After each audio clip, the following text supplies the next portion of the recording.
Okay, today no class, we are going to discuss the different sociological perspective. Remember class that we will be studying social justice here. Pero class, the problem is in sociology, when we are trying to study a phenomenon, no, pag inaaral natin isang phenomena, titignan natin siya sa iba't ibang perspectives. And in sociology, there are three important perspectives that we need to look at. We need to look at the perspective of functionalism, sa perspective ng conflict theory, saka sa perspective ng symbolic interactionism. And since we are going to deal here with sociological phenomenon, I think it is a must na maintindihan natin yung iba't ibang sociological perspective so that we will be guided on the different principles no of this different paradigm, especially when we are going to use the information about social justice in terms of research. Remember no, this is a potential social justice is a good source of um, research problem, no? This is actually a good source of research problem because of the practical approach, no? The practicality of the subject or the discipline itself. And because of that, kailangan natin maintindihan yung social justice in different perspective, in different sociological perspective. So we will review your knowledge on or different sociological theories which you studied in your disciplines and ideas in social sciences, pero we will look at it at the ano we will look at this as we will look at this at the context of social justice. Again, we're going to review, no, this is a review actually, and I will add some additional information. But now, instead of discussing the theory itself, we are going to look at the different sociological theory at the context of social justice. So we are going to look at the different sociological perspective in terms of social justice. Now, kung malala ninyo, class, I asked you to read about the causes of social injustice. No? Pina-activity ko sa inyo na basahin yung chapters 2 to 6 of your book, and actually, this chapter 2 to 6 deals with the causes of social injustice. And actually, itong lesson na aralin natin would be this lesson would be an introduction again. This lesson would be an introduction for our lesson, no? Kasi class, we are going to look at the causes again. We are going to look at the causes of social injustice using this different sociological perspective. So meaning, pag inaral natin iba't ibang causes ng social injustice, we are going to look at the different causes of social injustice in terms of different sociological perspective. Hindi lang natin siya titignan sa isang klase ng perspective, but we are going to look at the causes of social injustice at three different perspective, and it is in the perspective, no, of the most acceptable theories of sociology, which we call as number one, yung tinatawag natin functionalism. You would recall this, di ba? Yung this ninyo inaral nyo itong sociological perspectives na to, itong theories na to, and the three most important theories for sociologists, especially if they wanted to do research, no, the three most important sociological perspective will be number one, yung tinatawag natin functionalism. Again, number one, we call it as the functionalism. So these are the three most important sociological theory, or dito natin tinitignan class, no, yung isang phenomenon, no, in sociology, yung tinatawag natin sociological perspective. Class, we are looking at the different social phenomenon at this perspective. Number one, yung tinatawag natin functionalism. Okay? Pangalawa, yung tinatawag natin class na conflict theory. And the third one, yung tinatawag nating class na symbolic interactionism.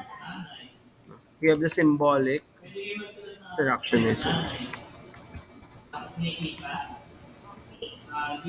So now, sorry, those are the three things that we are going to discuss today, these three sociological perspective, and this is a good introduction, no, in order for us to really understand the causes of social injustice. So we will expect that in our next meeting, we will be discussing the different causes of social injustice. But in that case, let me repeat myself. In that case, we are going to look at the causes of social injustices, no, using these three sociological perspective, and that is what I wrote, no, sa chat, yung tatlong sociological perspective that is very important for a sociology. So I think we can start now, no. Plus I have asthma, so I am having a hard time enunciating words, so please bear with me, no. Pero naiintindihan naman ako. Am I understandable? Opo, sir. Okay, buo naman yung words ko. So I think we can proceed now. Okay, so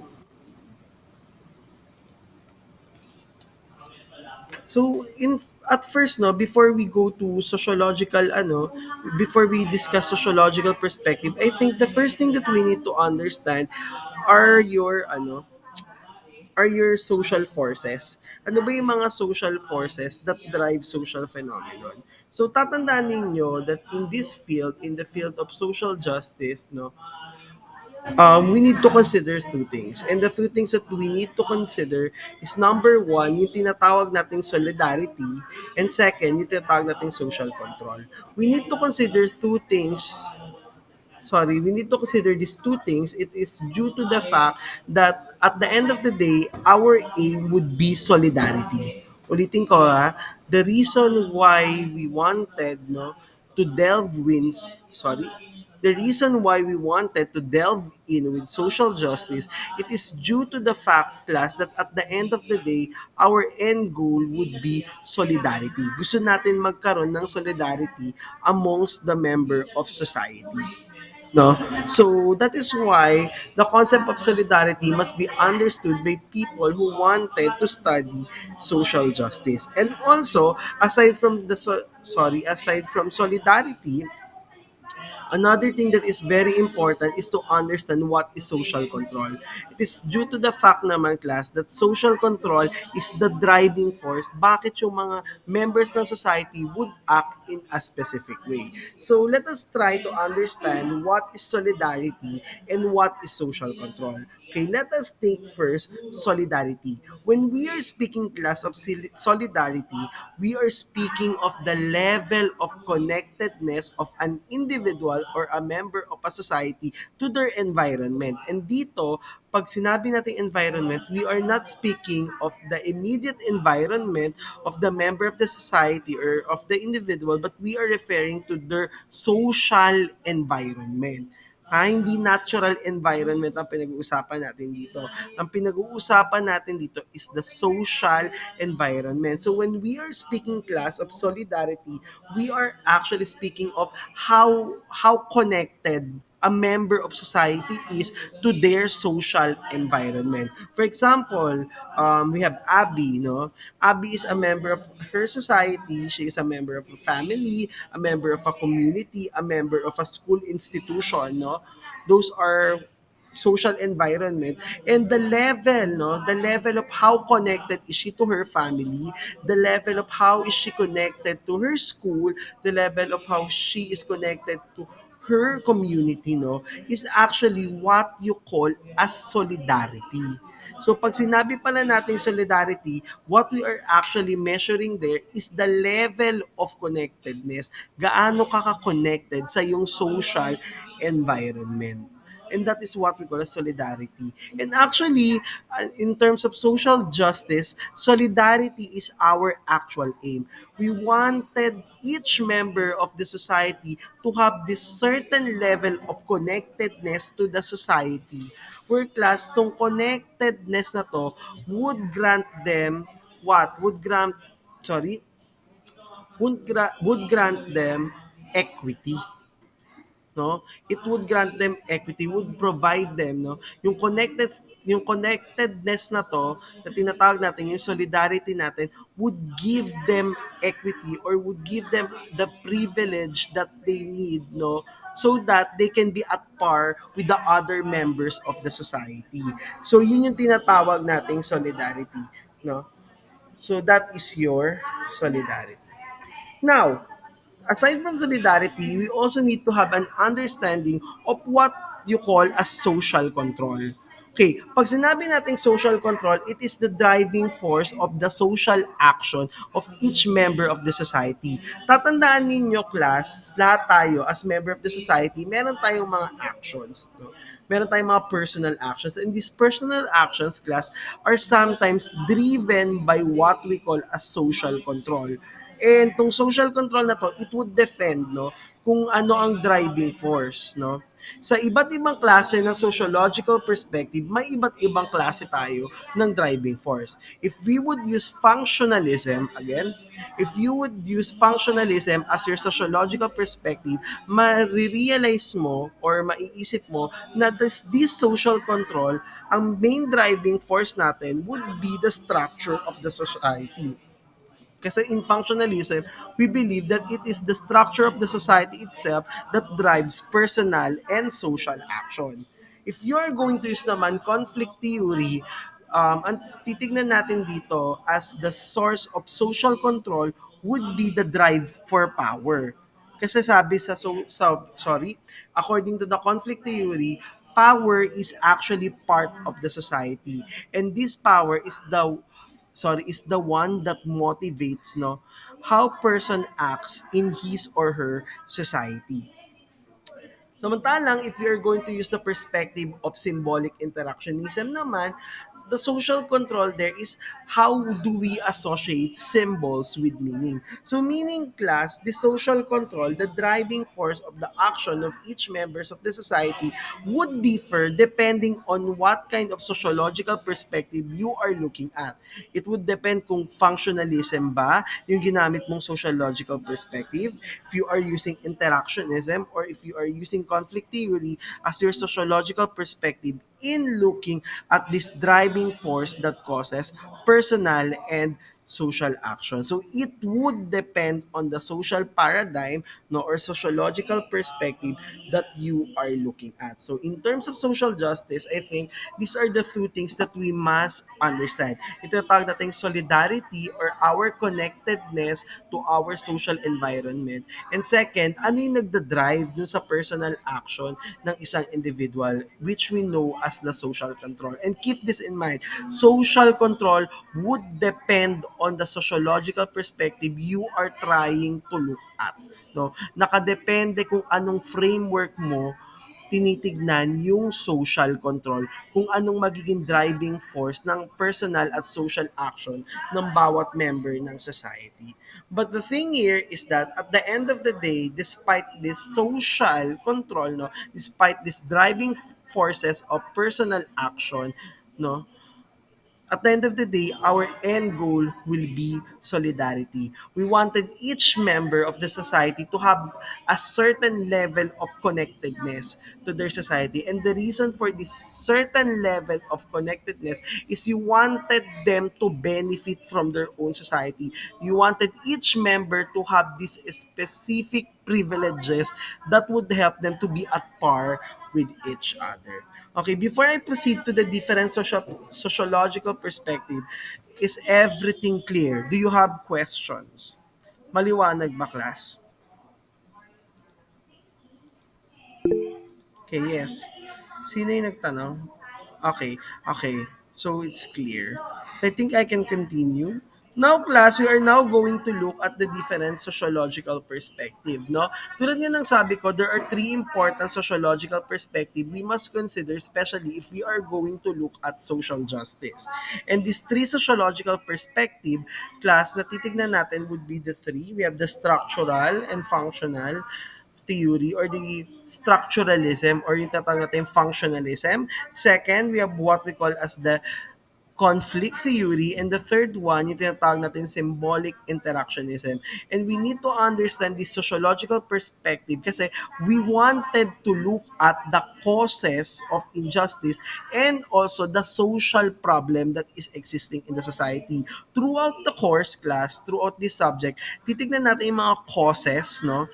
Causes ng injustice, saka yung social problems na nag exist sa society natin.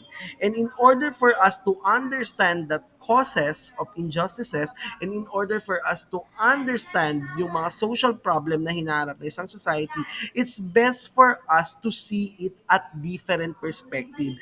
Kasi class society is a very complex phenomena, napaka-complex ng phenomena, and there are different schools of thought on how we understand society. So some class believed, no, on functionalism, some sociologists has inclination on conflict theory, and some has inclination on symbolic interactionism. Kaya class, kung magbabasa kayo ng sociological researches or magbabasa kayo ng articles that is related to sociology, kailangan iintindihin nyo saang perspective ba sinulat nung sociologist yung papel or yung article na binabasa ninyo. Because it might differ from different perspective.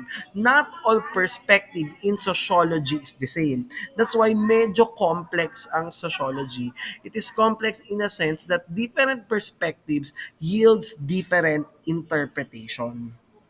Ulitin ko different perspectives yield different interpretation, and because meron tayong iba't ibang perspective, no, it must be understood by students, or hindi lang students, by the people in the field of sociology, that may iba-iba tayong framework kung saan view natin yung isang phenomena. And this framework must be taken into consideration before understanding the interpretation of a sociologist. Am I clear? Am I Opo, sir. okay? So meaning class, if you wanted to deal with an issue in sociology, no, if kunyari, if you wanted to discuss a social problem existing, no, in your community or in your society, kailangan alam mo kung anong perspective mo tinitignan yung problem na yon. Kasi different perspective might have different interpretation about a specific problem. And yun nga, tulad nga ng sabi ko, dahil yung next lesson natin will be the causes of these injustices, we need to understand the different perspectives or the different sociological frameworks that we can use in understanding these causes of injustices. Okay, let's start with functionalism. Okay, so dito sa functionalism class, we view the society as a complex system. Okay, let me repeat myself. Unahin natin with functionalism. When we are speaking of functionalism, we are looking at the society as a complex system. Okay, if you are going to look at your body, sige nga, is our body complex? Baste. Is our body complex? Baste. Sige. Abby. Ikaw na lang muna, Abby. Opo. Abby, is our body complex? Yes po, sir. Yes, actually, we are called the complex system kasi napaka-complex ng body. And what do you observe about the body? It is made up of what? Gawa siya It is saan? made up of structure of organs po. 'Di ba? Marami siyang structures, marami siyang tinatawag nating ano. We have what we call a system, no? Yes po, sir. Marami tayong tatawag na system. We have the organ system, and these organ system are made up of different structures. Okay, now in functionalism, we are viewing the society just like our body. We are viewing the society as a complex system made up of multiple parts or made up of multiple structure. So para sa functionalism, so let me type it. For functionalism, or for the sociologists who's using functionalism, they believe that the society is a complex system made up of different parts, no? It's made up of different parts.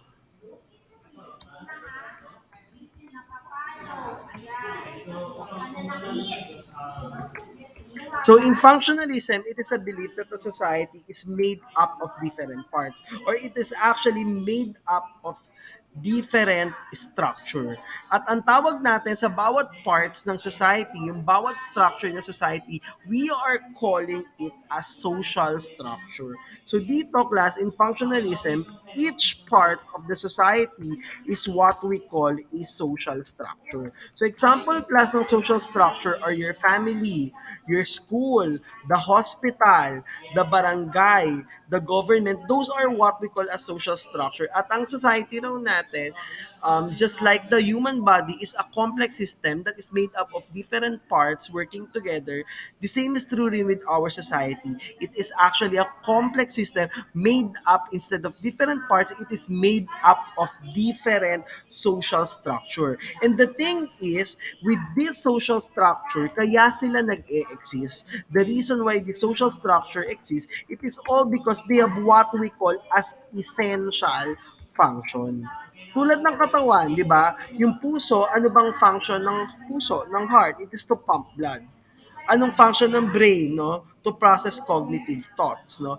Ganun daw din sa society, bawat social structure, meron silang essential role or meron silang essential function na ginagampanan. Okay, for you to understand this concept, okay, let us say we have family. Okay, according to the functionalists, no, sa mga functionalists, one example of social structure is your family. At yung family mo, it actually what? It actually serve an essential function. And what do you think is the function of the family? It is for what? Para saan ba ang family? Sige nga. For functionalists, what is family? What is the essential function of family? Actually, the essential function of the family is to transmit the norms and the values of the society to their children. So it's a training ground, no, for transmitting the norms and values of your society. So that's what family. Education, educational sector. So that is another social structure according to the functionalists. Para sa mga functionalists, yung mga schools, university, they are what? They are the educational sectors, and these educational sectors are also social structures. Ngayon, as social structure, ano ang roles ng educational sector sa society? For them, educational sector's role are the following: the training of knowledge and the training of skills. So meaning, ang sinaserve na function ng educational sector for the functionalists would be the training of skills and the training of knowledge. So sinasabi lang ng mga functionalists that our society is made up of different structure. It is made up of different social structures, and this different social structure actually serves an essential role. And this essential role is very vital to the functioning of the society itself. Meron tayong tinatawag na manifest function, no? Which is the actual function of the social structure. And aside from manifest function, meron pa tayong tinatawag na latent function. And this latent function is the function that is not apparent for the social structure. For example, balik tayo sa educational sector. Ulitin nga natin. Sa educational sector, sabi natin, its main function, educational sector, wait lang, I'm typing ha. For educational sector, ang main function niya is for the training of knowledge and skills. Yan yung main function niya. And this training of knowledge and skills as a main function of educational sector, this is what you call class as the manifest function. Siya yung tinatawag yung manifest function. Ngayon, class, maliban sa manifest function, there are functions of the social structures that are not apparent. No? For example, in the school, no, okay. Even though na training of knowledge and skills a main function of school, sometimes it serves what? It serves as a venue for social interaction for students, 'di ba? Some of your parents, no, if I'm not mistaken, may mga parents kayo na nag-meet sa school, nag-meet sa university, no, and that is why nabuo kayo, no? So those are example of function that is not apparent, tinatawag yon na latent function. And for example, in the school setting, the latent function of school or educational sector would be social functions, no? people are able to interact, or students and teachers, even no even the teachers, no, they are able to have interaction with each other in school, and that is what you call as latent function. So sinasabi natin in functionalism that your social structure has this essential function which we call as manifest function, and aside from this manifest function, it could also have other functions which we will be calling as the latent function, and that is your functionalism. Okay, actually, ano ba yung extremes ng functionalism na to? One of the extremes is that, remember, meron tayong tinatawag na marginalized people. We have what we call as marginalized people, yung mga below poverty line. Okay, according to the functionalist, no, naniniwala sila that this is another social structure. 'Di ba, class? Iniisip nila this is a social structure. And this social structure, yung mga marginalized people, kaya sila nag-e-exist kasi meron silang function. That's one of the extreme of functionalism.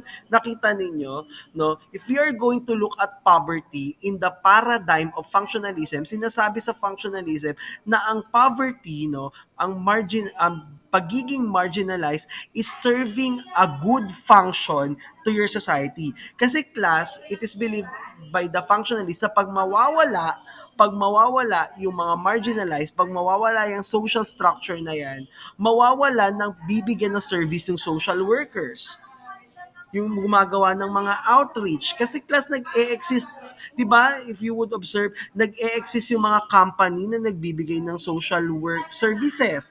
Nag-e-exist yung mga companies na nagbibigay ng outreach services. And these companies also are other social structures that providing this kind of services that is provided to the marginalized or do sa nakaka-experience ng poverty. And without poverty, without marginalized people, kung wala yung social structure na yan, walang isa-serve yung mga ganong klase. Yung mga ganong klase ng industry na nagsaserve for those kind of people.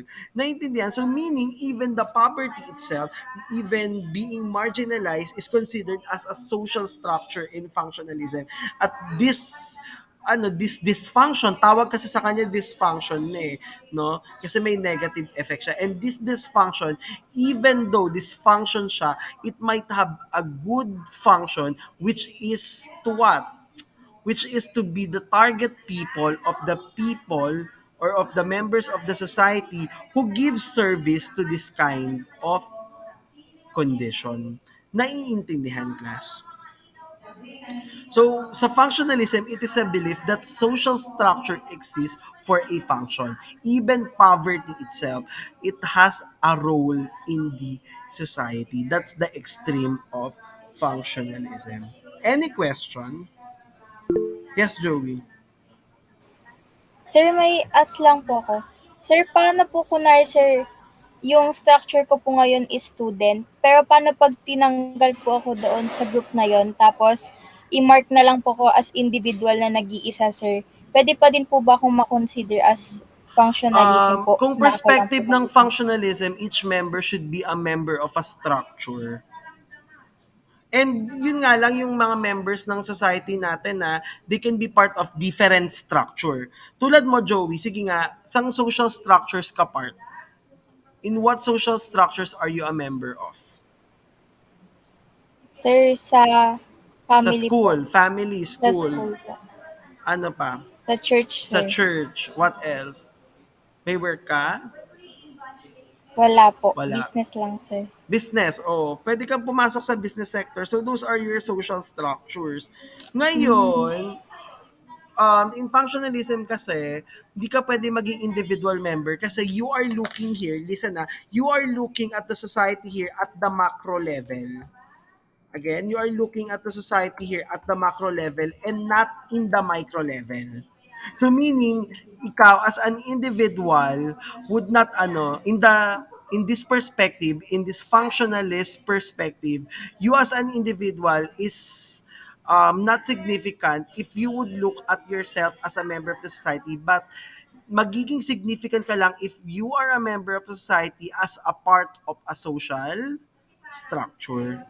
Yun yung functionalism. Kasi you are looking at the society here not at the micro level, but you are looking here at the society in the macro level. So dapat, in order for you to have an essence in your society, you must be a part of a social structure. At hindi ka magiging part ng society kung wala ka social structure that you will belong to. Naintindihan, Joey? Opo, sir. Am I Thank you po. able to answer your question? Yes, sir. Actually, later on you will see, yung tinutukoy mo, what if you detach yourself from a social structure, you will see that later in the perspective of symbolic interactionism. Kasi the symbolic interactionism is a sociological perspective that is looking at the micro level. So it would depend on you as a member of a society. Nakuha? Opo, sir. Kasi dito we are speaking of a group behavior. Again, in functionalism, we are speaking of a group behavior. You are speaking of yourself as an individual in the society which is a part of different social structures. Okay, nakuha na? Okay. Shall I continue? So yun nga tulad ng sabi ko, no, in functionalism dahil nga gawa tayo sa iba't ibang parts, gawa tuloy. Gawa tayo sa social structures, no. Each social structure must have a specific function, which means the society itself is stable. So for functionalists, the society itself is stable. Stable siya kasi in our society, marami tayong iba't ibang parts, marami tayong social structures, and each social structures has a specific role to fill in. Meron silang specific role to maintain stability, making the society itself stable as much as possible. No? So tulad ng sabi ko, example of social structure or institution includes your family, your economy, educational system, and political system. Okay. Remember class that also in functionalism, tulad nga ng sabi ko, di ba, role ng family as a social structure is to transmit these norms and values from one generation to another. It is all due to the fact na yung social structure natin, no, yung social structure natin that serves a specific function should be guided by some kind of values and norm of our society. So meaning, magpa-function lang yung social structure in accordance to the norms and the values of our society. So if your society is a Philippine society, our norms and values would be different to another society. Thus, yung context ng pag-function ng bawat social structure in a Philippine society would be different on the functioning of a different society. So there must be norms and values that is regulating the function of the social structures of the society. Di ba nga class, the Filipino family would be different to a Japanese family, no? Kasi magkaiba yung society natin from them. We will be guided by the values and the norms of our own society here. Okay. Okay. Now, I think I have told you everything about functionalism. So let us now move to another paradigm, another sociological paradigm, which is your conflict theory. No? Or yung tinatawag nating social conflict paradigm. Now, in social conflict paradigm, it's an actual belief that society is controlled by power and coercion. Again, in the social conflict paradigm, ito tawag natin conflict theory.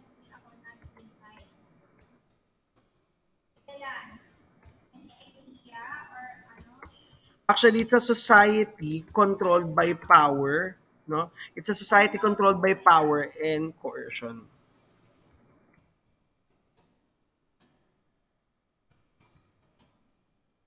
So let me repeat myself. In social conflict paradigm, or tatawag natin conflict theory, no? It is a belief that power and coercion is the one that is controlling society. So according to this paradigm, lahat ng members ng society, meron silang desire, no? Meron silang desire to have power. to have power for a specific purpose. And this power, this desire for power, is the one that is driving the society itself. Meaning, it is a belief that inequality is always present in the society. Again, it is actually a belief where inequality is always present in the society. Laging merong inequality sa society. Again, in social conflict paradigm, no, since it is a belief na yung society natin is controlled by the desire for power, no, a desire for power and even coercion, no, meaning nun, it is a belief that inequality is always present in the society. It always exists in the society. Okay. So now, dito, in social conflict paradigm, since nga power is the one that is controlling the society, nagkakaroon tayo ng social stratification. Nagkakaroon tayo ng inequality in terms of ethnicity, in terms of race, sex, class, and age. And the driving force for this conflict would be the desire for power. Okay, for you to understand that, let us have this one. For example, class, may dalawang tao, si person A and si person B. Si person A class, pinanganak siyang let us say privilege. He or she was born privileged. Si person B naman is not as privileged as person A. So si person A, meron siyang desire to maintain that kind of status. And tong desire na to maintain that kind of status is what actually drives your society. Kaya tayo nagkakaroon ng tinatawag nating social stratification. Nagkakaroon tayo ng social inequality, no, that is present in the society. That desire to maintain something, to maintain this kind of power is actually the driving force for the existence of the different structures in the society. Kaya merong mas mataas, merong mas mababa. So that is social conflict paradigm.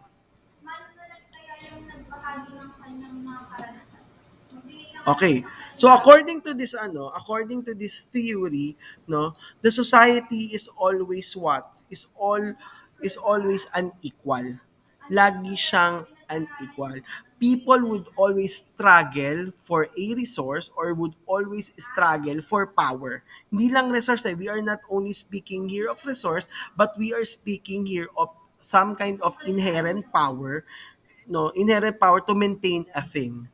Hindi specified. Actually, um the the sociologists who believe in conflict theory, they do not specify that a specific thing that they wanted power in. Sorry, that people wanted power in. But instead, meron lang tayong desire, no? We always have the desire to be more powerful over the other. Hindi lang resources ang pinepretend natin dito, but we always have the desire to be more powerful over the other. And that is why, no, there are different structures in the society. And that is according to the social conflict paradigm. Tung conflict na to, tung inequality na to would drive, no, the functioning of the society. Kaya meron tayong tinatawag na social stratification. And the social stratification, the inequality amongst the member of the society would drive the functioning of the society itself. So 'di ba kasi kung babalik tayo kanina sa functionalism, ito sa belief na yung society natin ay merong iba't ibang parts and these different parts of the society would have an essential function. Dito naman sa conflict, kaya raw tayo may iba't ibang structure, it is not due to the fact na kailangan to ng society, but it is due to the fact that people or members of the society wanted to maintain some kind of inherent power, no, and this inherent power class actually divides the society into different strata or different classes. At dahil nga may iba't iba tayong structure or meron tayong iba't ibang classes, itong different classes na to, yung struggle, no, the struggle to move up the hierarchy is the one that drives the functioning of the society itself. So there is two main concerns here. Number one, yung economic wealth. People are what? Scrambling over this economic wealth. They wanted to move up the ladder of economic wealth. And aside from economic wealth, yung tinatawag natin yung inherent power. So that is for the social conflict paradigm.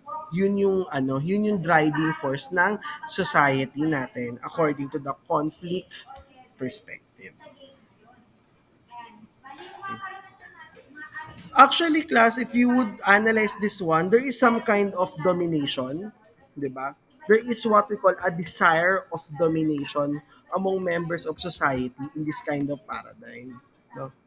There is a desire for domination. We wanted to dominate other members of the society in terms of, well, we really don't know kung ano yon, no?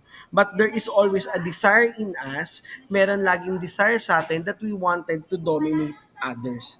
And this domination class, yung domination na to is actually the cause of inequality, no? Nagkakaroon tayo ng inequality na tinatawag. The thing here is that, 'di ba, people wanted to remove that inequality, but do you think we can remove that inequality? What's your opinion? If we are going to use this perspective, can we remove the inequality? People are aware, eh? People are aware that there is domination, there is some kind of desire for power, there is some kind that we wanted to be on top of the other.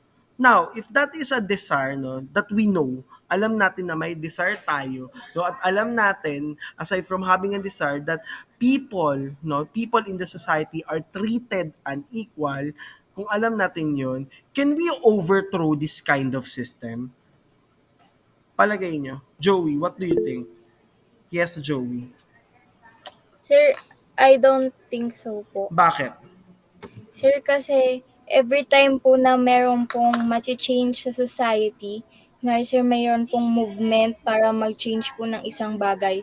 Meron pa din pong desire, sir. Nandun pa din po yung desire ng mga tao. Kaya po kahit anong changes na gawin po natin, pwedeng bumalik yung dati or meron din pong maiba na desire po yung gawin pong ibang individual. Actually, yes, you're correct, no? Kasi according to this perspective, no, we cannot change it. There is always a desire for power. There is always what we call as the desire for domination. So kahit i-throw mo yung system mo, even though you are aware of what is happening and you wanted to throw the system, it will repeat over and over again. Mauulit siya ng mauulit. So, how can we give solution, no? Paano natin mabibigyan ng solution yung ganitong klase ng dilemma, no? Palagay nyo, if you are a sociologist that is using the social conflict paradigm as a paradigm for social justice, paano natin mabibigyan ng justice yung members ng society in this case? Can we give justice to the society in this case? Palagay nyo, is there a possibility of justice for this kind of society or for this kind of paradigm? Possible ba?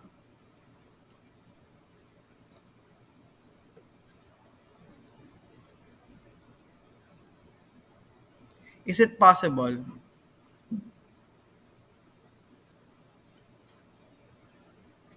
Possible ba yung social justice in this kind of society? Anyone? Baste.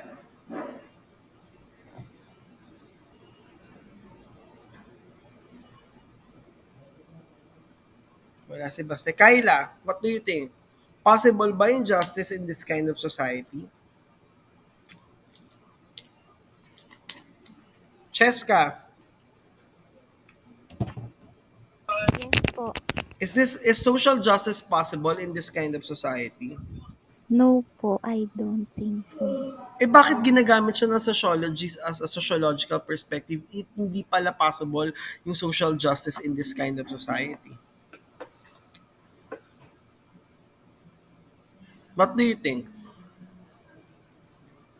Para po siguro maipakita sa mga tao yung injustices na nangyayari. within the Hindi, the society. assumption here kasi, Cheska, is inequality is always present. Siya nga'y nagda-drive eh. It is the one that drives the functioning of the society itself. Kaya nagkakaroon ng, di ba, nagkakaroon tayo ng social classes. It is due to inequality according to social conflict paradigm to. And this division of classes is the one that drives the society, this inequality, this conflict. Kasi we wanted to go up the ladder, no? We wanted to increase our economic wealth, our power, or yung tinatawag nating sense of domination, no? Kaya nagfa-function yung society natin. It is due to the conflict between the different classes of individual. At lagi mag-exist yung classes na yan, yung inequality na yan, as long as there is desire for power and it cannot be removed. Ngayon, in this kind of paradigm, how can social justice be obtained, palagay mo? Paano natin ma-obtain yung social justice?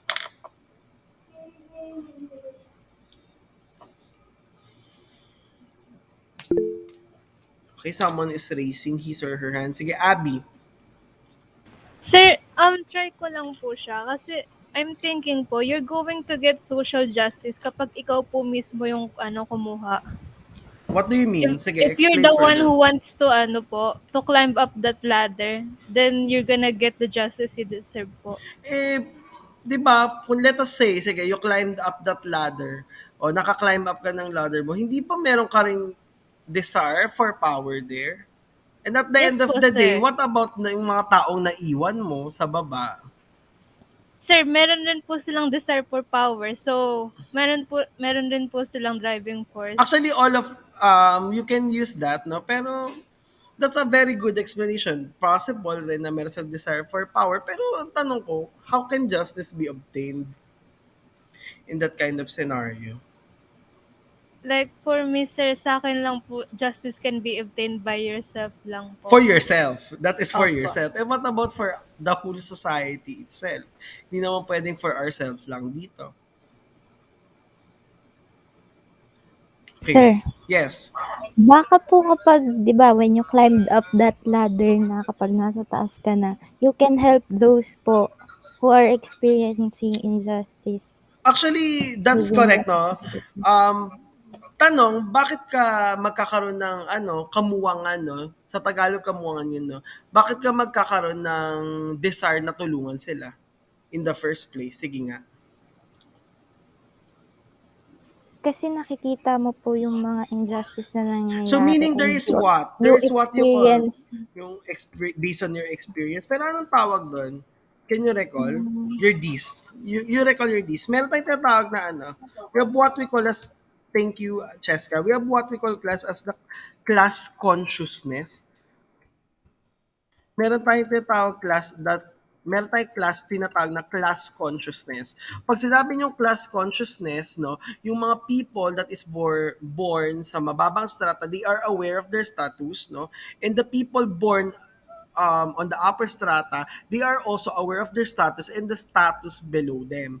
So if there is what kind of class consciousness, may awareness ng status, lahat ng members ng society, aware sila na may kailangan na kung tulungan. You're good on that, Cheska, no? That's very on point. May aware yung mga tao sa higher strata na may kailangan silang tulungan. They are aware of the status of everyone, no? Hindi lang desire for power, but they are aware of everyone's statuses. There can be social justice there. Kung mayroon tayong tatawag na class consciousness and there is a possibility to overthrow, hindi man ma-overthrow yung conflict, hindi man ma-overthrow yung desire for power, pero there are things that can be overthrown there. Like, for example, yung capitalism. Alam niyo yung capitalism, class? Alam niyo yung capitalism? Yes po, sir. So, when you say capitalism, you are kapitalista ka. You are taking all the income, no? So, in order to overthrow capitalism, according to Karl Marx, no? In order to overthrow capitalism, what will you need? You need class consciousness. Kailangan yun ng tinatawag na class consciousness. You should be aware of the statuses of each other in order to throw that. In order for you to have a desire to distribute the wealth for everyone. Kasi since aware ka sa status nyo, no, you could have given your share to other people. Kasi alam mo sa sarili mo na you are in the upper statuses, merong mas nangangailangan sa'yo, so you can give justice to other people out there. So that is what we call as class consciousness. And actually, this class consciousness could be a way no to overthrow, let us say, capitalism, no, which is one of the main problem that we can get if our society really acts on this conflict or really acts on this inequality, kung di talaga natin ma-avoid yung inequality if this paradigm is true, no, or is absolute sa lahat ng society na nag exist. Pero until now, it's still a paradigm. We still don't know if in reality ganito ba talaga mag-work yung society. Okay, did you understand, class? Should I proceed? Okay na po, sir. Is there any question? Anyway, ayan, na-discuss ka na yan. We have this pyramid structure, yung strata na sinasabi ko. And meron rin, eto, I forgot to tell you this, meron din tayo tatawag na elite group, no? When we are speaking of elite group, where there are what you call as the aristocrats, no? Yung mga group of people that is powerful and they are controlling some sectors of the society, no? Kunyari sector ng defense, sector ng health, no? They are what we call as elite group. And actually, this elite group, no, na tinatawag natin arises in our society due to the unequal distribution of wealth. Okay. Any question? Class?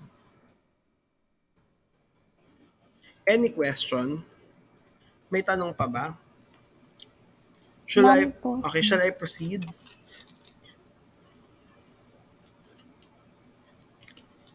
Okay, let's go to symbolic interactionism, the last social paradigm that we are going to discuss for the day. Dito, class, compared sa unang dalawa, di ba sa unang dalawa, we are looking at the society at the macro level, at the bigger picture, at the whole society itself. Diba, if you would recall, we look at functionalism in a way that we are looking at the whole society that is made up of different parts, yung tatawag nating social structure that has its essential function. We also look at the social conflict paradigm kung saan we are looking at the society where inequality exists due to the desire of power. Dito naman sa symbolic interactionism paradigm, we are now looking at each member of the society. We are now looking here at the micro level. Ito yung sinasabi ko kay Joey kanina, na in symbolic interactionism kasi, remember na meron tayong language, class. We have a language. And those language are just what? It is just a symbol. Meaning, sino nagbibigay ng meaning sa mga symbol na yon? It is actually us who give meaning to our language. Okay, for you to understand this, let us take this analogy. Let us say, meron kayong nakitang puno. No? Okay, meron kayong nakitang puno. And let us say, you associate the tree, symbol lang yung tree, no? It's just the thing that you see, no? You associate this tree as somewhere na pwede ka magpahinga, no? You associate the word tree or the picture of a tree as somewhere that we can rest. Now, let us say, naglakad kayo sa desierto na walang puno and after a long hours of walk, nakakita kayo ng puno. Anong gagawin mo, Abby? Kunyari, pagod ka na and after a long hours of Sir, walk, nakita ang puno, what will you do? magre-rest po ako sa Bakit? Why are puno. you going to rest in the Kasi puno? I associate it with rest po. You associate it with rest, Opo, correct? it gives me po, yung healing po Okay. na So if you would just look at the tree, di ba? Kung wala tayong meaning sa tree, hindi ka naman magpapahinga sa puno. Pero ngayon, Abby, since you associated that symbol with a meaning, anong ginawa mo, Abby? What did you do now? nagpahinga po, sir. Okay. So there is already what we call as reaffirmation of our own understanding of the symbol. So meaning, class, in social interactionism, ang ginagawa natin, nag-a-associate, yung language natin, ginagamit natin siya to associate it with symbols, no? At yung symbols na yon nagkaka-meaning lang once na na-reaffirm natin. At paano siya nare-reaffirm? Nare-reaffirm lang siya with our interaction with other members of the society. Okay, for example, let us say, Okay, let us say class for example, meron kayong this is just a demonstration. I do not mean to discriminate anyone here, no? So let us say meron kayong kilalang bata, no? Yung batang yon, inexplain niya sa kanya what does poverty mean. So technically, that child has no definition of poverty. Ngayon, class, nung nalaman niya yung meaning yung definition ng poverty, let us say, yung definition ng poverty, merong kunyari, sinabi mo sa bata na they are eating, pag yun nakaka-experience ka ng poverty, you only eat once a day, no? You don't have a proper resting place. For example, yun yung sinabi mo sa bata.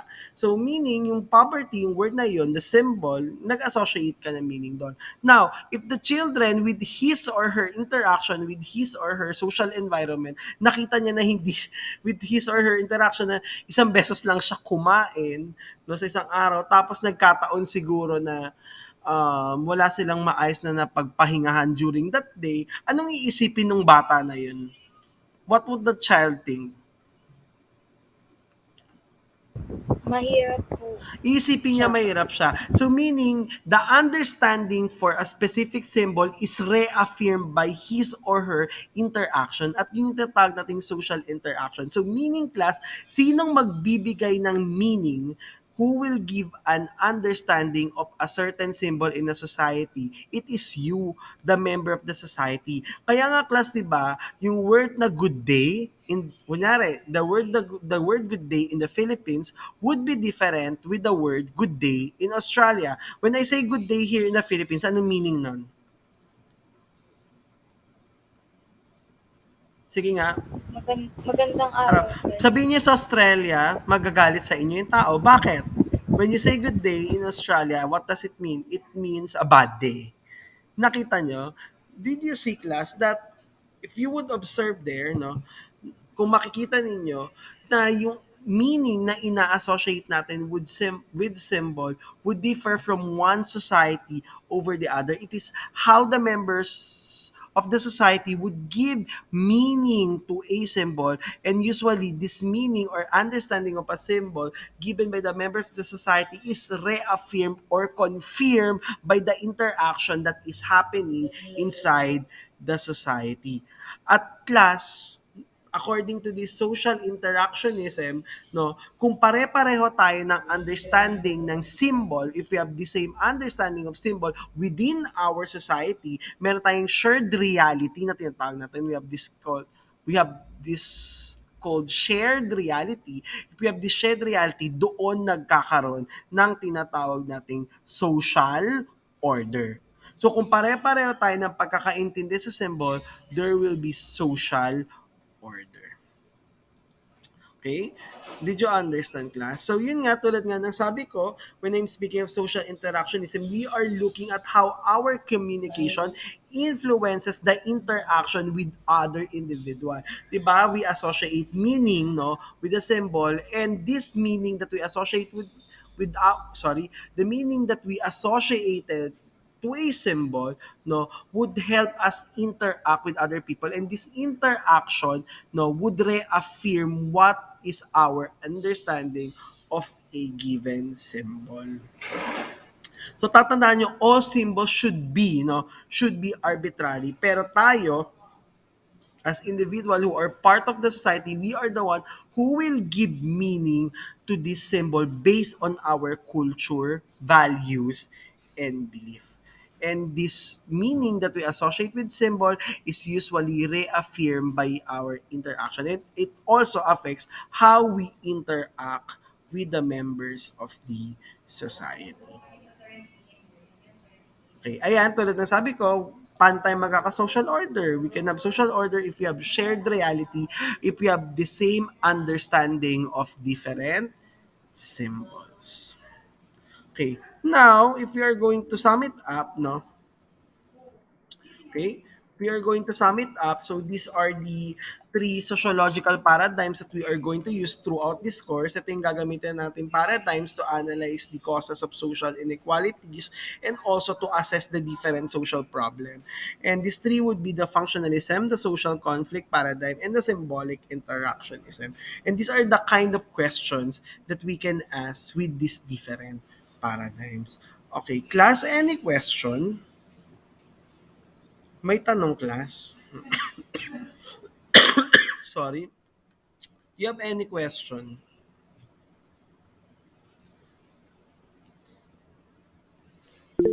Yes, Abby.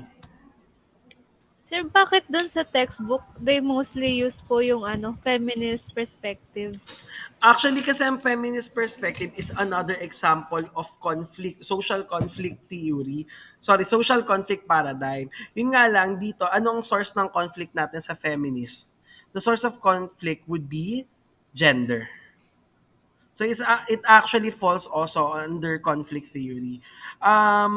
Another thing about feminism, no, about feminism is that it would fall under postmodern paradigm. Medyo modern na tong paradigm na to, pero it's actually a modification of your social conflict theory or social conflict paradigm. Nasagot ko, Abby? Is your question Okay po, answered? sir. Okay. Opo, thank you. So meaning class, if we are going to look at if we are going to look at social conflict paradigm, technically mako-consider rin natin yung feminist view, no, yung feminist paradigm na tinatawag natin. Magfo-fall rin siya dito sa social conflict paradigm. Okay. Any questions pa? Yes, Joey. Sir, feeling ko medyo malawak po ito. Pero, sir, meron po bang parang factors na nag-aano po dun sa symbolism na doon po nag-agree yung mga tao na Hindi, sige nga, again, ito yung again, meaning? knock, again. Sir, yung sa symbolism po, baka po Mm-mm. kasi medyo malawak Sige, po siya. sige. Pero sir, meron po bang parang factor po doon sa mga individual na parang, sige, itong Yes, bagay na to. meron na. Culture, your culture, Mm, it is your culture that would dictate how would you give meaning to a specific symbol. Meron naman, yeah. What else? Na, are you satisfied with the answer na? yes po, sir. Did I get the context right?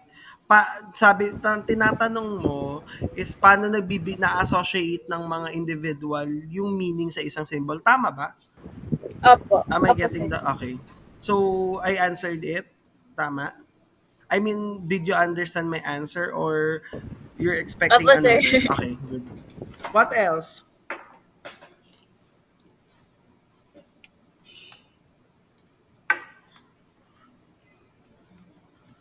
Okay. A thing is, if you really wanted, no, a deeper understanding of this, actually kasi there are more to this, no? There are more to this sociological perspective. And ako kasi, ang focus ko would be, ang aking specialization, no, would be social justice, specifically inclusive education, no. Yun ang aking kasi ang aking cup of tea in terms of humanity. So if you really have a deep question about this one, I think the best person that you can ask as of now would be Ma'am Mariel, kasi she is this is her